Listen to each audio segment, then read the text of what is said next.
Semua agama mengajarkan kebaikan, tetapi belum tentu semua agama mengajarkan kebenaran, gitu. Agama mengajarkan kebaikan, tapi belum tentu mengajarkan kebenaran, gitu. Jadi di sini saya mengerti bahwa kekristenan itu bukan mengajarkan untuk menjadi hidup yang baik, tetapi menjadi hidup yang benar. Hidup yang baik tetapi tidak menjadi hidup yang benar, itu sama saja dengan omong kosong.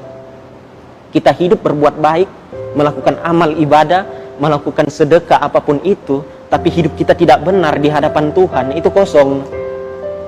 Jadi saya belajar bahwa di sini kehidupan benar itu lebih penting daripada kehidupan yang baik. Karena dalam kekristenan kita diselamatkan bukan karena perbuatan baik kita, bukan karena amal ibadah kita, tapi kita diselamatkan karena kasih karunia. Makanya saya menerima Yesus, karena saya sadar diri saya nggak sempurna. Mungkin ada dosa yang tidak saya sengaja lakukan, iri hati, pikiran apapun yang melenceng dari firman Tuhan, itu sudah dosa, walaupun kita nggak sengaja. Makanya saya sadar, satu dosa pun yang kita buat, dosa kecil maupun dosa besar, itu sama saja di mata Tuhan. Gitu. Makanya saya takut ketika saya baca di Titus 3 ayat 5. Pada waktu itu Dia telah menyelamatkan kita bukan karena perbuatan baik yang telah kita lakukan,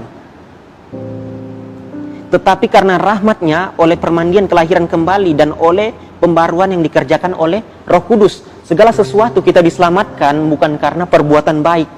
Kita mau usaha, mau mengusaha keselamatan kita, kita mau memanjat untuk masuk surga, Tuhan nggak bisa disogok dengan perbuatan amal baik kita, gitu loh. Saya bilang, Tuhan, saya mau masuk surga, saya berbuat baiklah, saya sembayanglah, saya mau memberi sedekah. Oh, nggak bisa. Ajaran kekristenan bukan kayak gitu. Keselamatan itu diperoleh karena kasih karunia. Tuhan nggak bisa disogok. Karena Allah, orang Kristen itu nggak bisa disogok. Lo mau sogok dengan perbuatan baik, lo mau sogok dengan amal ibadah, itu nggak bisa.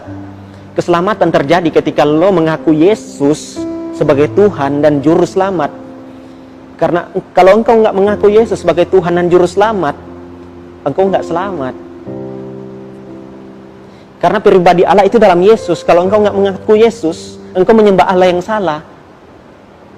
Pemikiranmu terhadap Allah, pemahamanmu terhadap Allah melenceng ke kiri, melenceng ke kanan, bukan Allah yang lurus, gitu.